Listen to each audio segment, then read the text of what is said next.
a woman who claimed God, spoke directly to her, boldly told off popes and emperors, even when they threatened her.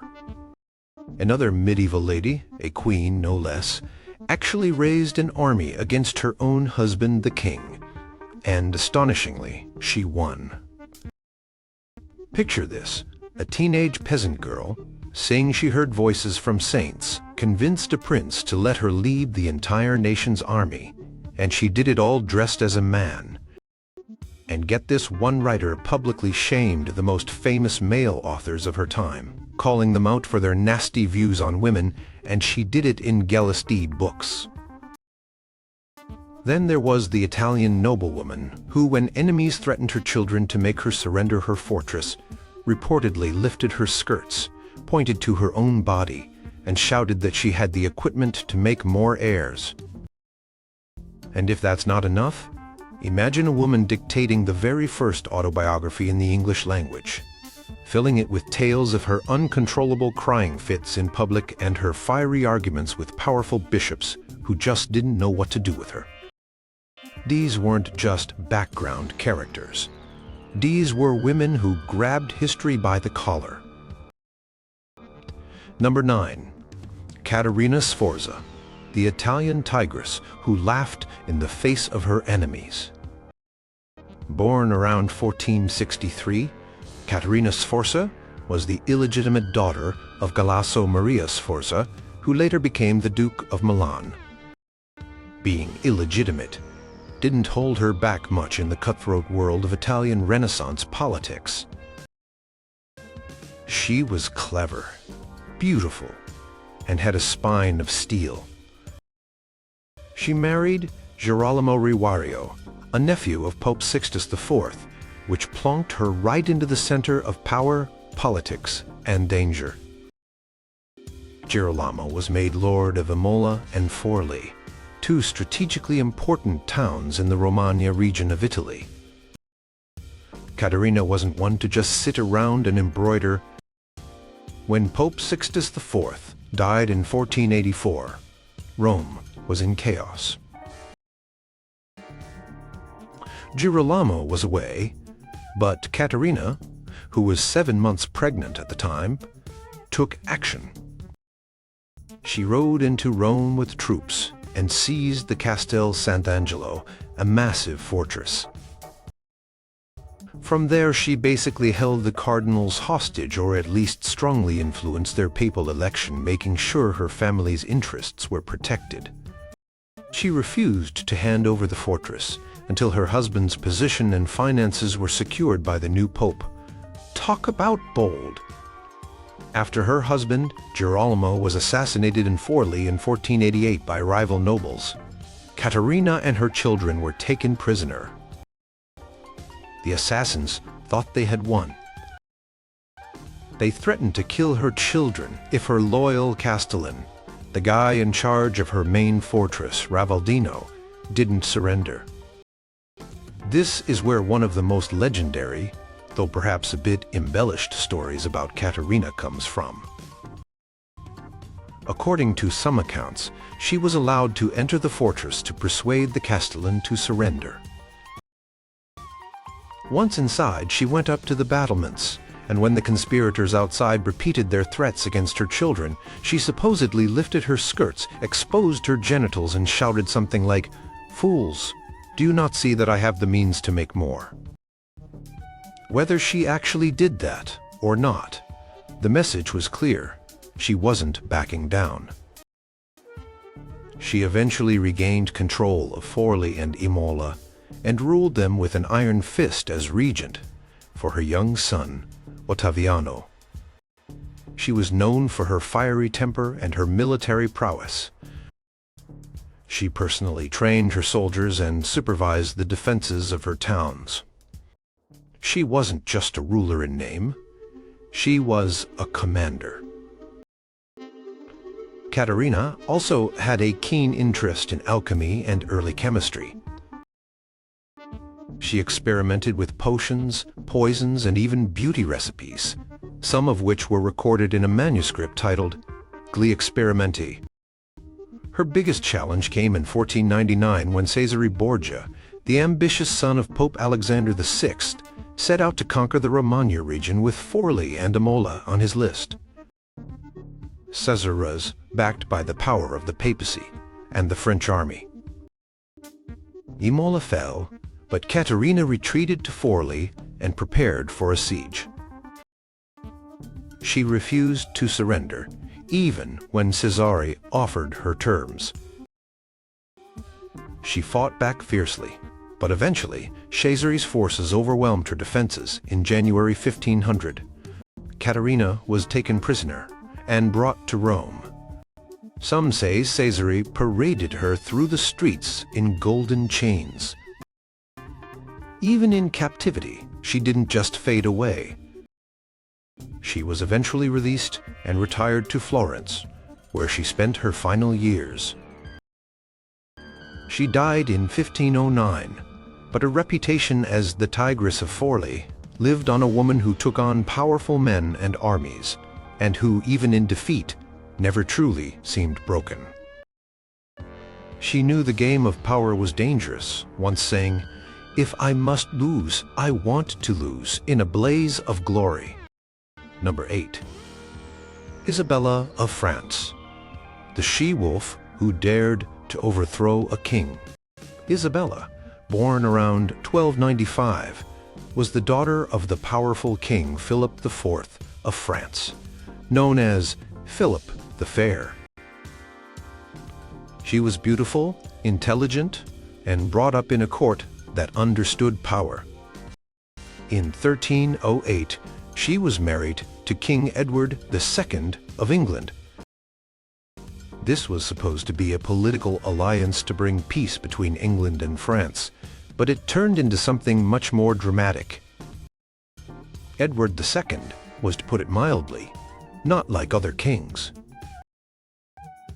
He had very close and very public relationships with male favorites. First, it was Piers Gaveston.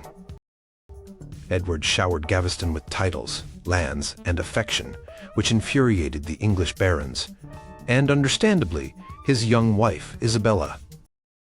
Gaveston was seen as arrogant, and even mocked the powerful nobles.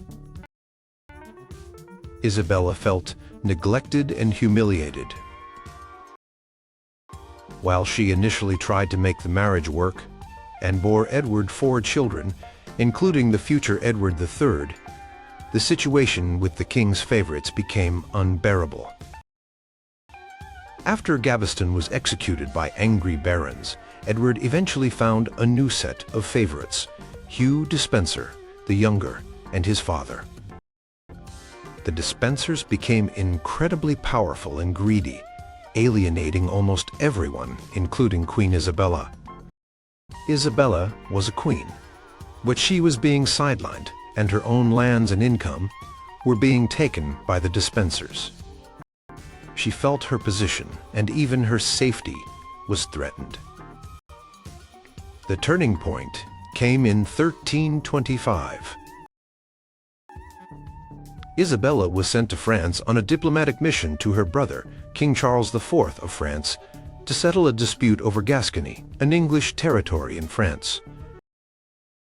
Once there, she refused to return to England as long as the Despensers held power. She publicly denounced them, and, by implication, her husband's rule. In France, Isabella found an ally and a lover in Roger Mortimer, an English nobleman who had escaped from the Tower of London after rebelling against Edward II and the Despensers. Together, Isabella and Mortimer plotted to overthrow Edward. They gathered a small army of mercenaries, and in September 1326, they invaded England. This wasn't just some minor rebellion. This was the Queen of England leading an invasion against her own husband.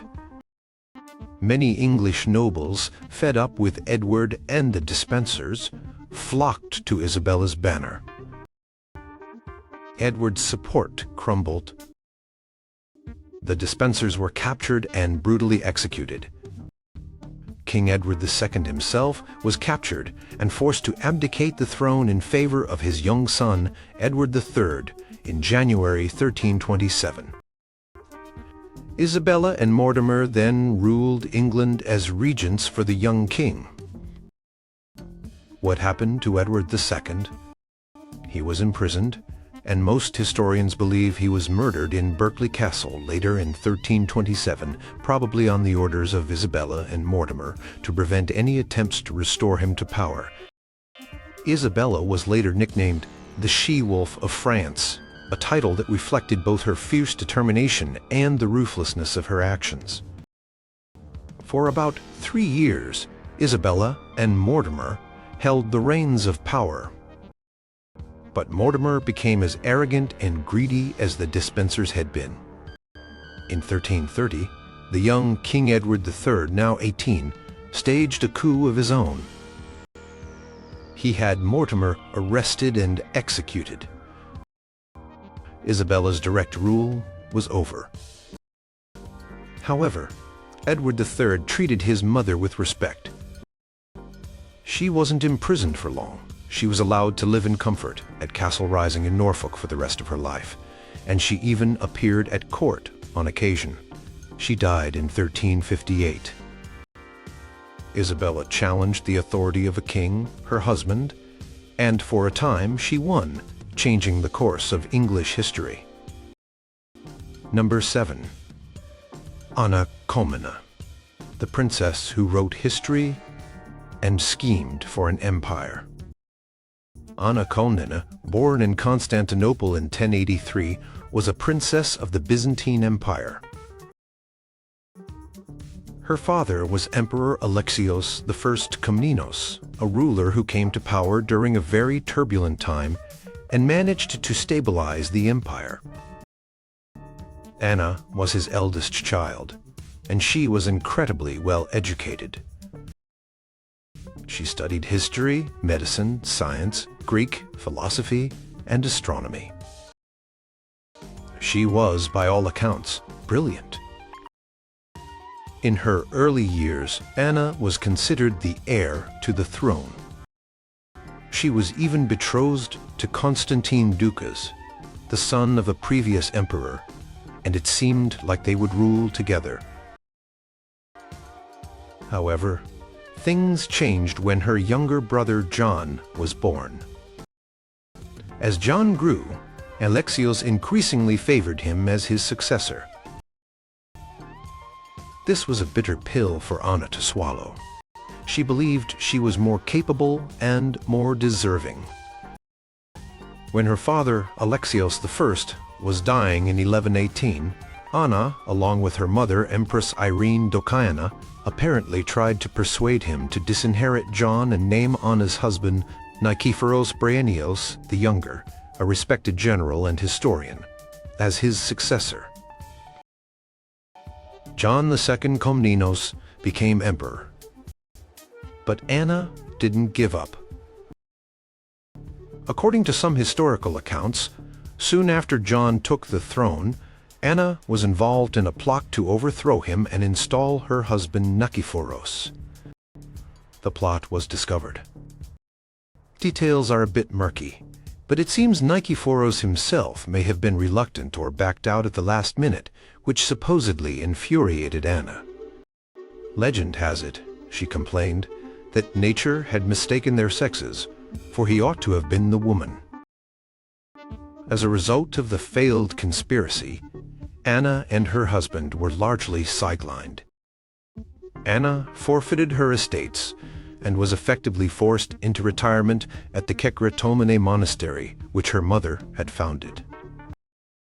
It was here, in this enforced quiet, that Anna Komnene produced her most famous work, the Alexiad.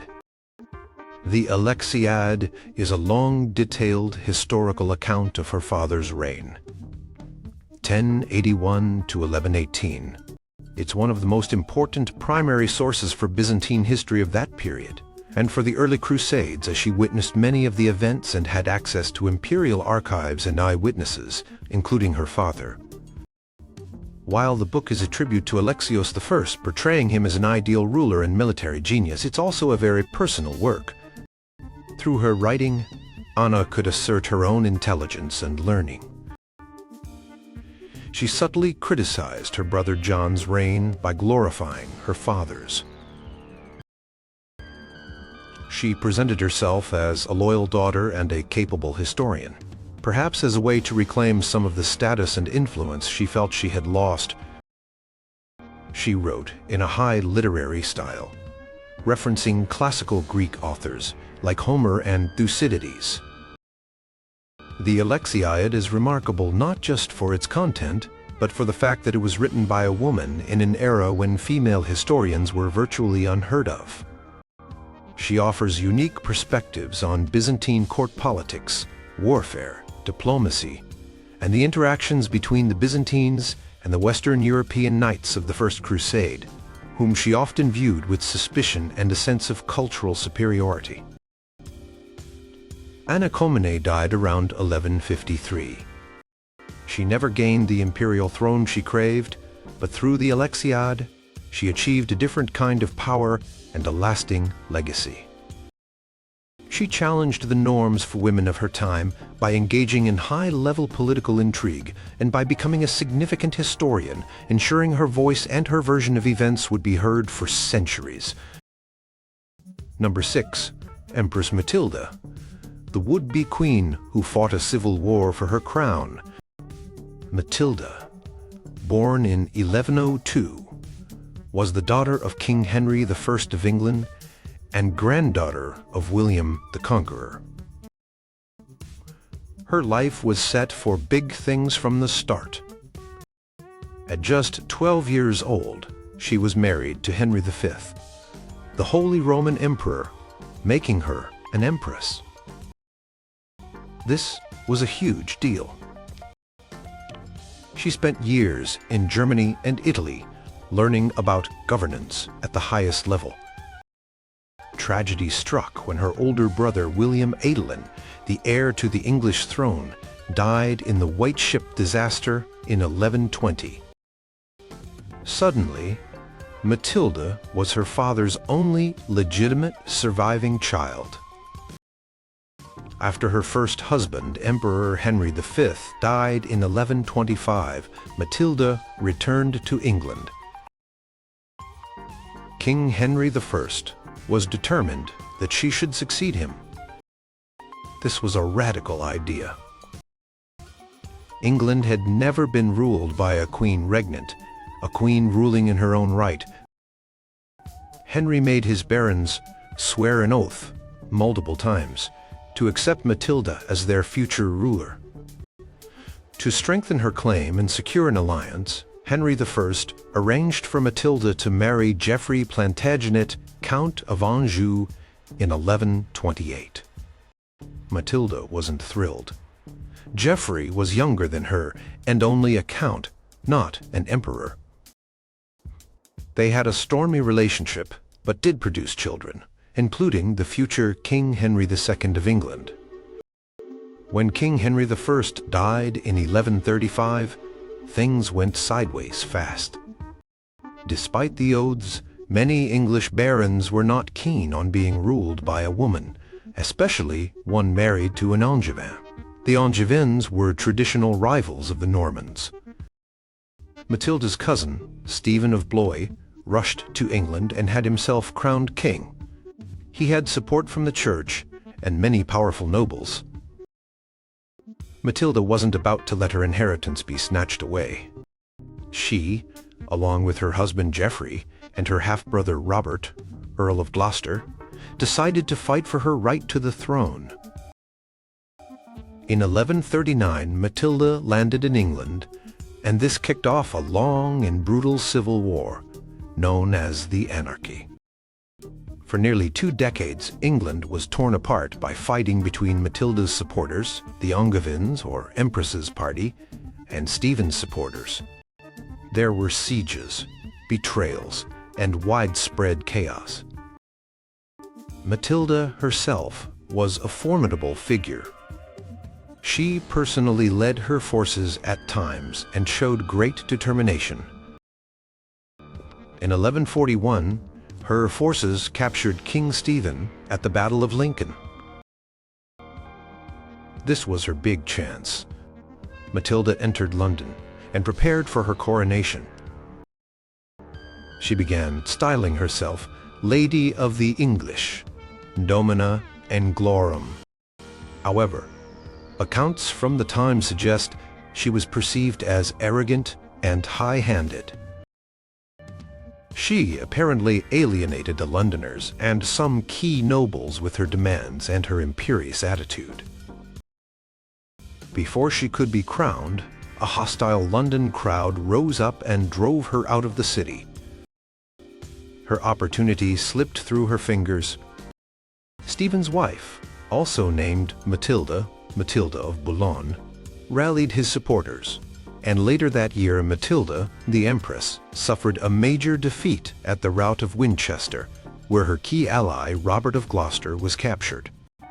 She had to exchange King Stephen for Robert. The war dragged on. Matilda established her own court and administration in the west of England. She even had her own coins minted. She never gave up her claim, but by 1148, with the military situation largely a stalemate, and her main supporter, Robert of Gloucester, dead, Matilda retired to Normandy, which her husband Geoffrey had conquered. She continued to support the cause of her son, Henry Plantagenet. Ultimately, Matilda herself never wore the English crown. But her persistence paid off for her family. After years of fighting, and with Stephen's own son and heir having died, a treaty was finally agreed upon, the Treaty of Wallingford, or Winchester, in 1153. Stephen would remain king for life, but Matilda's son Henry would be his heir. Stephen died the following year, in 1154, and Henry Plantagenet became King Henry II of England, the first of the Plantagenet kings who would rule England for over 300 years. Matilda spent her later years in Normandy, advising her son Henry II and acting as regent for him in Normandy on occasion. She died in 1167 and was buried in Bec Abbey. Her epitaph famously read, "Great by birth, greater by marriage, greatest in her offspring. Here lies Matilda, the daughter, wife, and mother of Henry's." She challenged the deeply entrenched idea that a woman could not rule a kingdom, and though she didn't fully succeed for herself, she paved the way for her son and fundamentally altered English dynastic history. Number 5. Margery Kempe. The crying mystic who drove bishops crazy and wrote her life story. Margery Kempe, born around 1373 in Lynn, now King's Lynn, Norfolk, England, wasn't royalty or nobility. She was the daughter of a wealthy merchant and civic leader. She married John Kempe, a local official, and had, by her own count, 14 children. For the first part of her adult life, she was pretty conventional, even trying her hand at businesses, like brewing and milling, both of which failed. She said because God wanted her to focus on him. Then, things got very unconventional. After the birth of her first child, Margery experienced a period of what she described as madness, tormented by visions of devils. She claimed a vision of Jesus Christ restored her sanity, and this marked the beginning of her intense and very public religious life. What made Margery outspoken and a challenger of authority wasn't that she led armies or wrote political treatises. It was the way she lived her faith, which was deeply personal, highly emotional, and often disruptive to the established religious and social order. She became famous or infamous for her cryings. When she felt the presence of God or contemplated Christ's suffering, or even saw a handsome man, which reminded her of Jesus' manhood, she would burst into loud, uncontrollable sobs, wails, and roars. This happened in churches, on streets, on pilgrimages, pretty much anywhere. Understandably, this didn't always go down well. People, including clergy, often found her behavior annoying, embarrassing, or even suspected it was fake or worse, inspired by the devil. She frequently got into arguments with priests, monks, and bishops. She would correct them on theological points or challenge their lifestyles if she felt they weren't living up to Christian ideals. She wasn't shy about telling important men they were wrong, claiming her knowledge came directly from her conversations with God, Jesus, Mary, and other saints. In an era when women were generally expected to be quiet and submissive, especially in religious matters, Marjorie was anything but. Around 1413, after much negotiation with her husband, she convinced him to agree to a vow of chastity for both of them. She then adopted wearing white clothes, symbolizing purity, which was also seen as presumptuous for a married woman who wasn't a nun. Marjorie undertook extensive pilgrimages, which was a remarkable feat for a woman of her time, often traveling without a male protector for parts of her journeys. She went to Jerusalem, Rome, Santiago de Compostela in Spain, and various holy sites in England and Europe. During these travels, her dramatic piety continued to attract attention, both positive and negative. She was arrested multiple times on suspicion of Lollardy, a heresy movement that questioned church doctrines and the authority of the clergy. Lollards advocated for the Bible in English and were seen as a threat. Each time, Marjorie, with her quick wit and devout, if unorthodox, explanations, managed to talk her way out of serious trouble, often by citing scripture and appealing to the mercy of her interrogators, who included archbishops. Perhaps her most enduring act of challenging norms was dictating her life story, the Book of Marjorie Kempe. Illiterate herself, she dictated it to scribes. This book, completed in the 1430s, is considered the earliest known autobiography in the English language. It's a vivid personal account of her spiritual experiences, her travels, her struggles, her visions, and her interactions with God and the world. It gives an incredible insight into the religious life of a laywoman in the late Middle Ages. She doesn't paint herself as perfect. She includes her doubts, her vanities, and the criticisms she faced.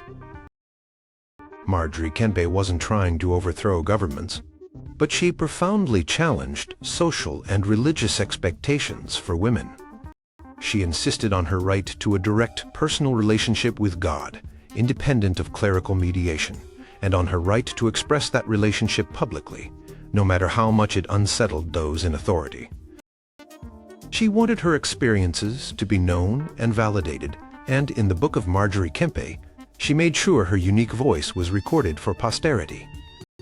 She died sometime after 1438. Number 4. Christine de Pizan. The writer who took on misogyny and became a professional author. Christine de Pizan, born in Venice, Italy around 1364, moved to Paris as a young child when her father, Tommaso di Benvenuto de Pizzano, Thomas de Pizan, was appointed as court astrologer and physician to King Charles V of France. Thanks to her father's encouragement and access to the royal library, Christine received an excellent education far beyond what most women and even many men of her time received. She learned Latin, read widely in literature, history, and philosophy. Her life took a sharp turn when she was about 25. Her husband, Etienne du Castel, a royal secretary, died suddenly in an epidemic around 1390.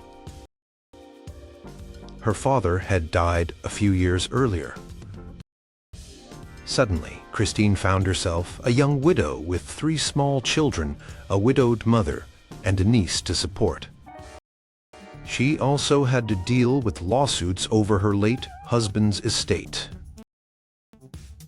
Faced with financial hardship, Christine made a radical decision for a woman of her era. She decided to support her family by becoming a professional writer, and she succeeded. This alone was a challenge to authority and convention. Writing for a living was almost exclusively a male profession. But Christine had talent, education, and an incredible work ethic. She began by writing lyric poetry, often on themes of love and loss, which found favor at the French court. She soon branched out into a wide range of genres: allegories, political treatises, military manuals, biographies, religious meditations, and most famously works defending women against misogynistic attacks. Christine de Pizan is often considered one of the earliest feminist writers in European history. She directly challenged the deeply ingrained anti-feminist attitudes prevalent in medieval literature and society. Her most famous engagement was the Quarrel of the Rose, a literary debate surrounding the popular but highly misogynistic poem Roman de la Rose, Romance of the Rose, particularly the section by Jeanne de Meun. This poem portrayed women as manipulative, deceitful, and inherently immoral. Christine wasn't having it. Around 1401 to 1402, she wrote letters and treatises forcefully, arguing against Jeanne de Meun's slanders. She pointed out that such portrayals were untrue, unjust, and harmful. She argued that if women were given the same educational opportunities as men, they would prove themselves equally capable. Her most important works in this vein are Le Livre de la Cité d'Armes, the Book of the City of Ladies, completed in 1405, and its companion, Le Trésor de la Cité d'Armes, the Treasure of the City of Ladies, also known as the Book of Three Virtues. In the Book of the City of Ladies, Christine, guided by 3 allegorical figures, reason, rectitude, and justice, builds a symbolic city populated by virtuous and accomplished women from history, mythology, and her own time.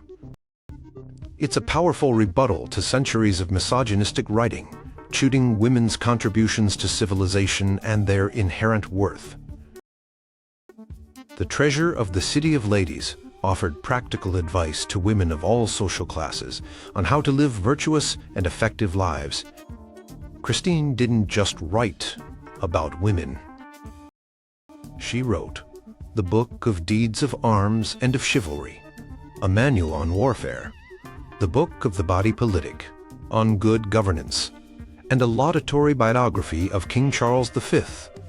She was a respected intellectual figure who offered counsel to princes and nobles through her writings. She ran her own scriptorium, overseeing the production and illustration of her manuscripts, which was another remarkable level of professional control for a woman writer. In her later years, as France was ravaged by civil war and the 100 Years' War with England, Christine retired to a convent. One of her last known works, written in 1429, was a joyful poem, Didi de Jeanne d'Arc, the tale of Joan of Arc, celebrating Joan's victories and seeing her as proof of God's favor for France and as an embodiment of female strength and virtue. It was the only such panegyric written during Joan's lifetime. Christine de Pizan died sometime after 1430. She challenged the authority of male literary tradition, the authority of misogynistic ideas, and the social limitations placed on women. She did it not with weapons or political coups, but with her pen, her intellect, and her unwavering belief in the dignity and capability of women. She carved out a space for herself as a professional woman of letters in a man's world. Number 3. Joan of Arc, the farm girl who herd saints and commanded an army. Joan of Arc, or Jeanne d'Arc, was born around 1412 in Domremy, a small village in northeastern France. Her family were peasants. This was during the 100 Years' War, a long and bloody conflict between France and England. Much of northern France was under English control or allied with the English through the Burgundians. The French Dauphin Charles, the uncrowned heir to the French throne, was weak, and his cause seemed hopeless.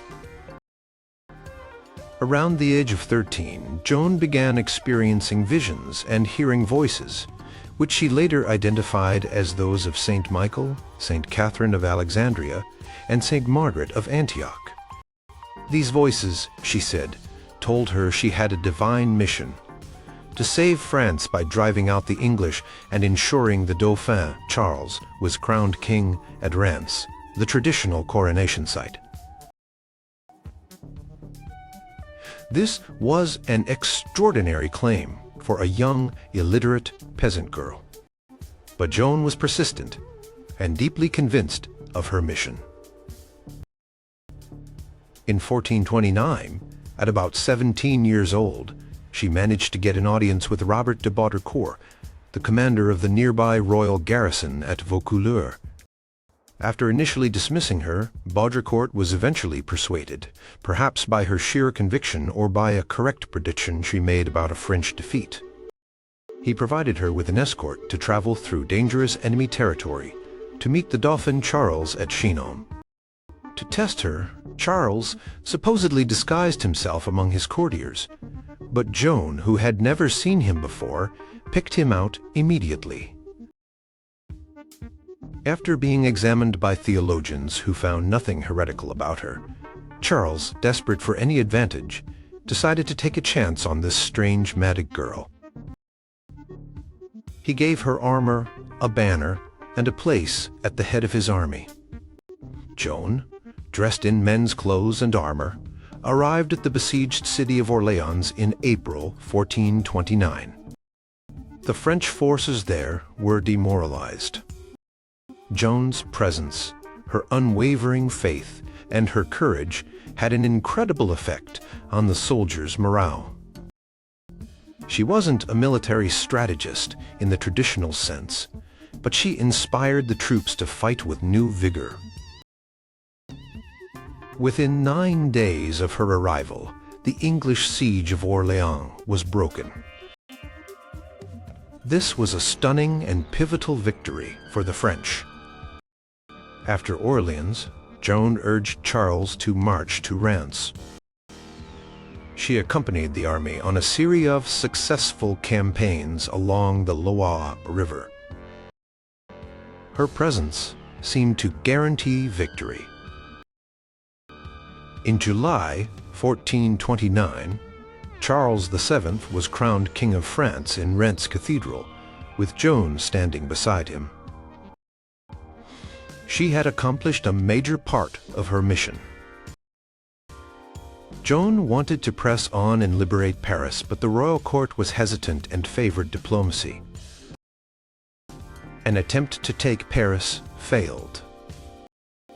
In May 1430, during a skirmish outside the town of Compiègne, Joan was captured by Burgundian soldiers who were allied with the English. The Burgundians sold her to the English.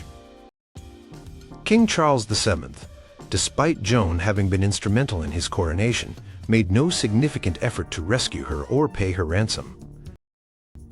The English were determined to discredit Joan and by extension Charles VII's legitimacy, which they claimed rested on a witch or heretic. They put her on trial for heresy before an ecclesiastical court composed of pro-English French clergy, led by Bishop Pierre Cauchon. The trial, which began in 1431 in Rouen, was a complex legal and theological battle.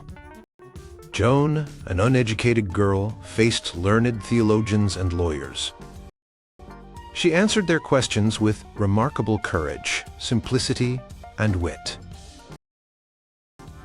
The charges against her included heresy, for her claims of divine guidance, witchcraft, which they couldn't really prove, and significantly wearing men's clothing, which was considered an abomination against God and church law, and a defiance of gender roles.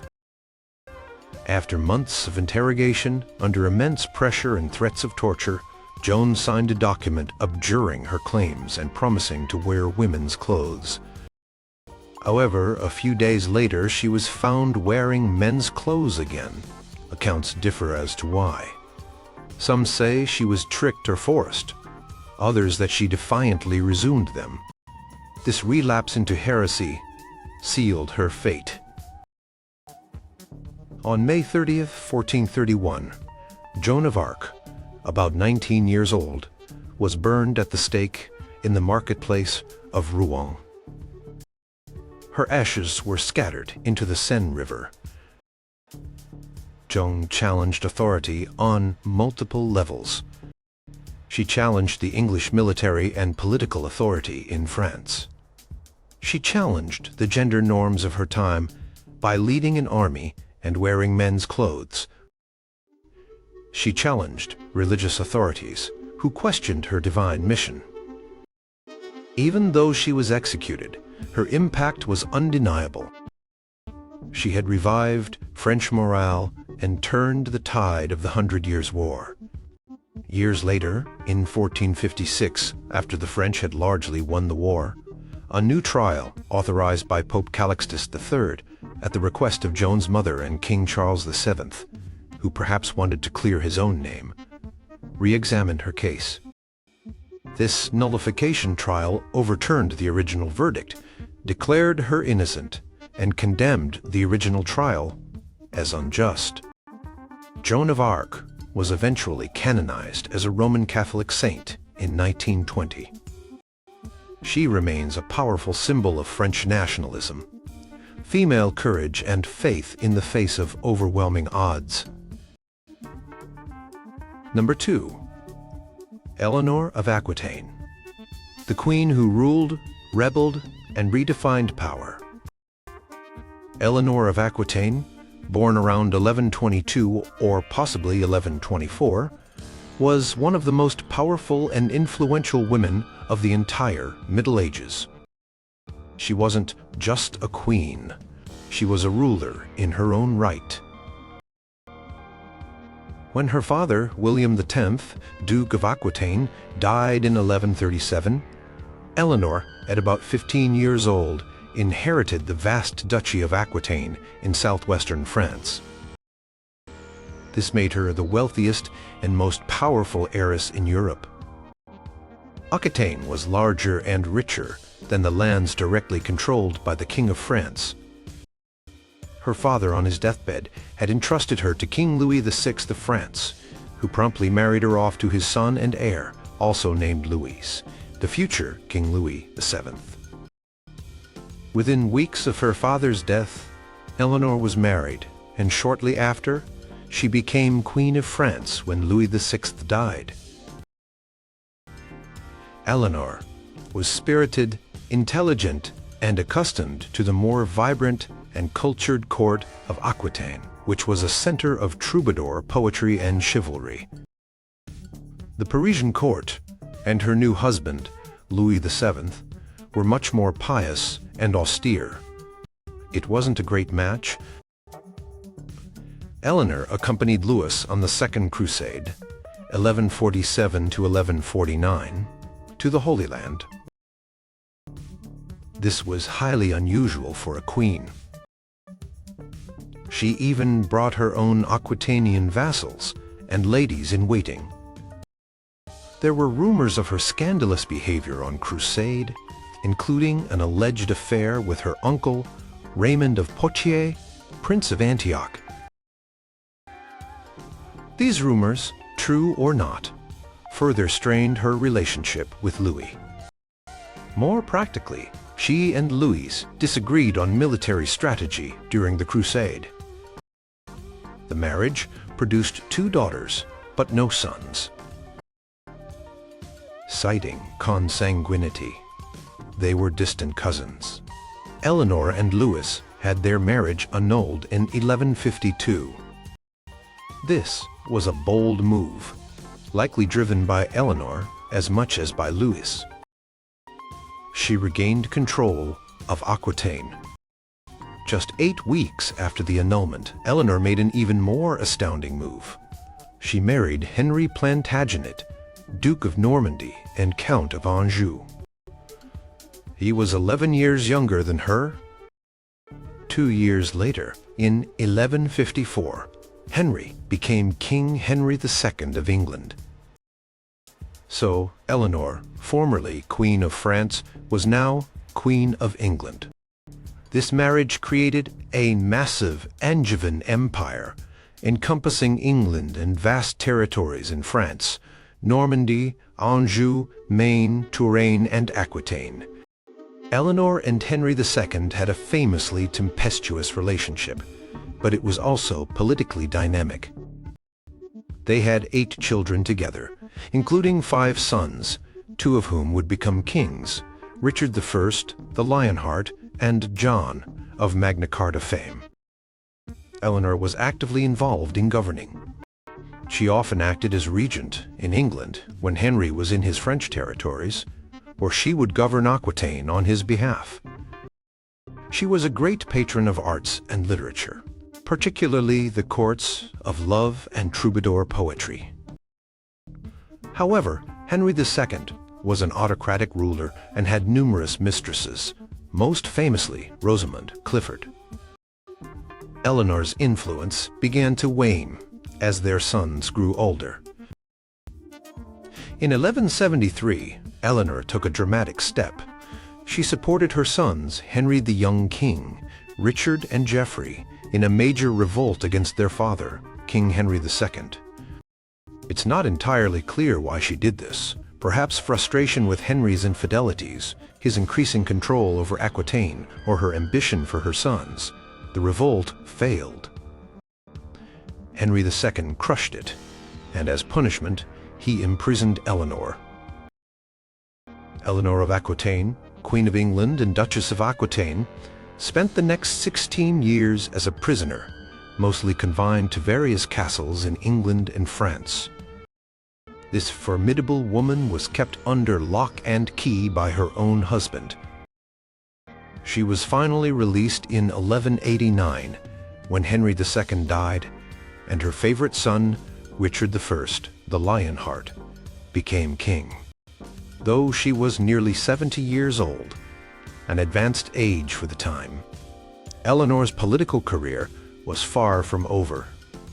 She played a crucial role in Richard's reign. She secured his succession in England and Aquitaine. When Richard went on the Third Crusade, Eleanor effectively governed England as regent, sometimes in her own name, sometimes on his behalf. She skillfully managed the kingdom's affairs and dealt with the rebellions of her youngest son, John.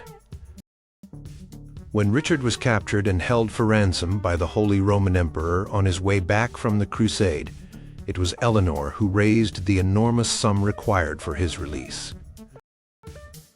She personally escorted the ransom money to Germany. After Richard's death in 1199, she supported John's claim to the throne against her grandson, Arthur of Brittany. She continued to be politically active in Aquitaine, defending her ancestral lands well into her late 70s. She even undertook a perilous journey across the Pyrenees to Castile to select one of her granddaughters to marry the heir to the French throne, Blanche of Castile, who would become a powerful queen regent of France herself. Eleanor of Aquitaine died in 1204, in her early 80s, at Fontevraud Abbey, where she was buried alongside Henry II and Richard I. She had been queen of two major European kingdoms, duchess of one of its richest territories, a crusader, a rebel against her own husband, a prisoner for over a decade, a regent and a powerful political force for most of her long life. She consistently challenged expectations and wielded power in ways few medieval women ever could. Number 1. Hildegard of Bingen. The visionary nun who advised emperors and corrected popes. Hildegard of Bingen, born around 1098 in Bermersheim, Germany, was a truly extraordinary figure, often called the Sibyl of the Rhine. She was a Benedictine abbess, writer, composer, philosopher, mystic, visionary, medical writer, and theologian. In an age when women, especially nuns, were expected to live quiet lives of prayer and obedience, Hildegard became one of the most influential public voices in Europe. From a very young age, possibly as young as 3, Hildegard experienced religious visions.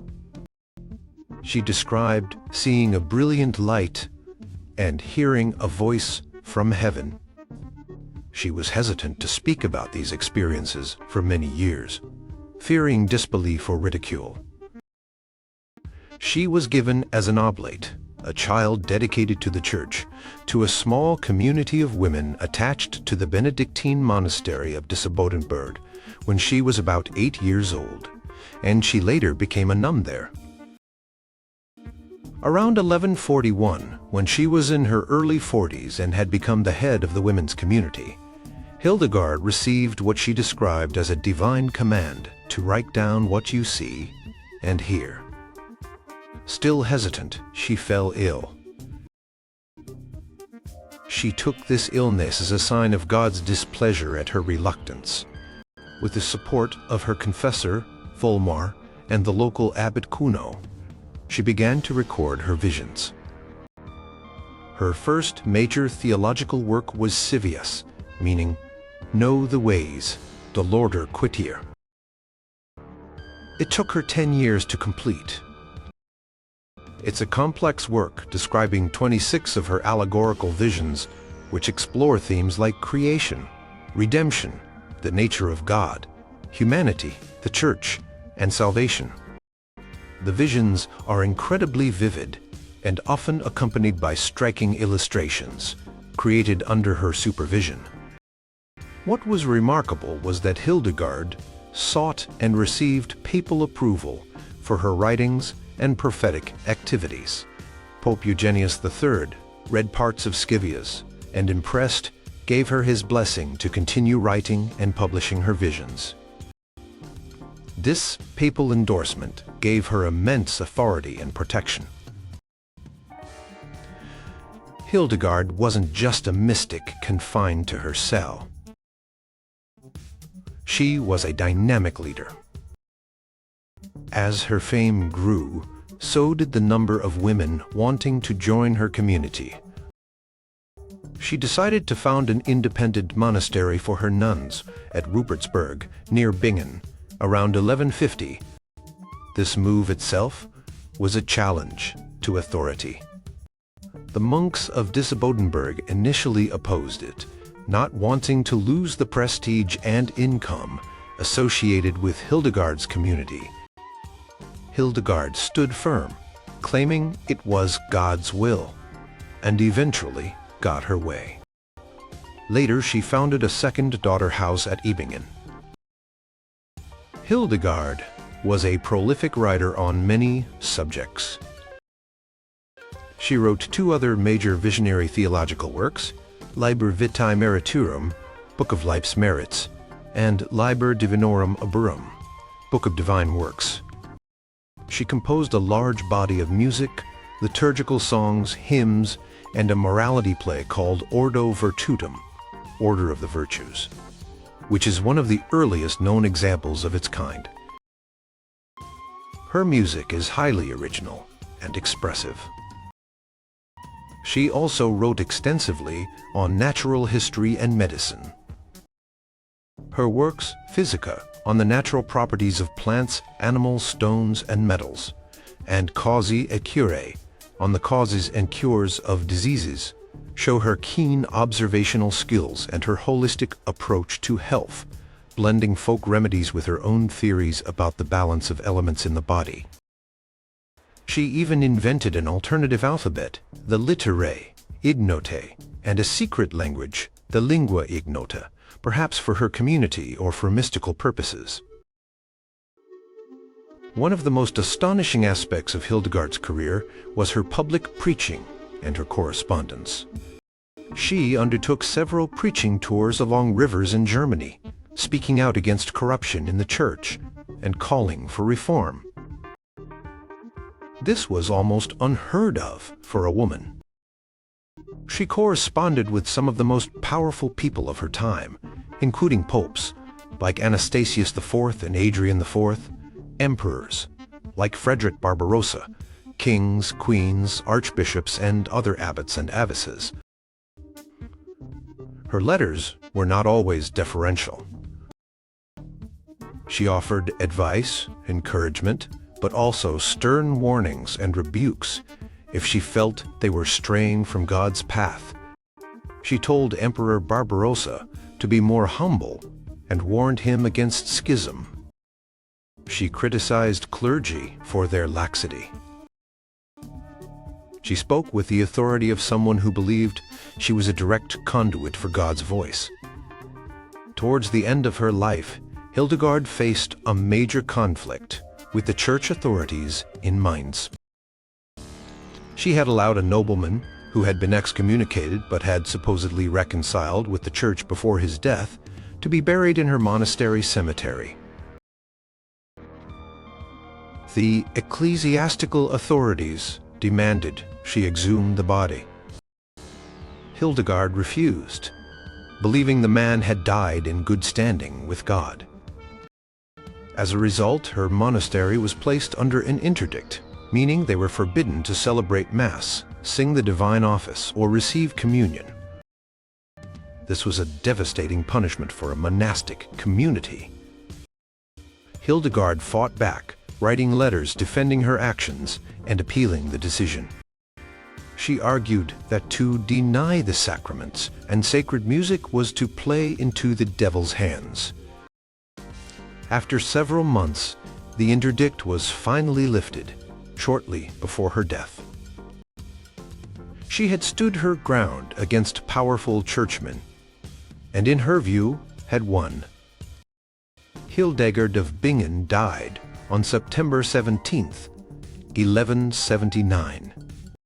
She was a woman who, through the power of her intellect, her visions, her music, her writings, and her sheer force of will, transcended the limitations placed on her gender and her role as a nun. She advised, challenged, and inspired some of the most powerful figures in medieval Europe, leaving behind an incredible legacy of creative and spiritual work. She wasn't just outspoken. She was a divine loudspeaker.